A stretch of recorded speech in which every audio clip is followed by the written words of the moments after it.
Magandang araw mga kababayan, ngayon po ay February 4, 2025, araw po ng Martes. Maririnig po natin sa ating ebanghelyo kung gaano kalalim ang pananampalataya ng isang pinuno ng sinagoga na ang pangalan ay Jairo. No, kung tutuusin, wala sana siyang pakialam dahil ang may sakit ay ang kanyang kumbaga kasamahan.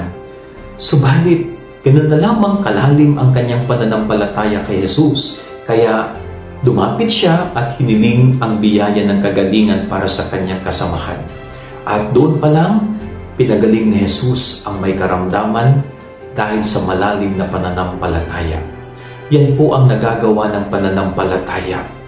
Gagawin niya tayong malapit sa Diyos, tutulungan niya tayong lumalim ang ating pagtitiwala sa Diyos, at dadalhin niya tayo sa isang katotohanan na ang Diyos ay Diyos na mapagpagaling. Kaya sana po tayo bilang mga tao, huwag po sanang maging malamig ang ating pananampalataya. Bagkus palaging nag-aalab, palaging malalim at malakas ang ating pananampalataya.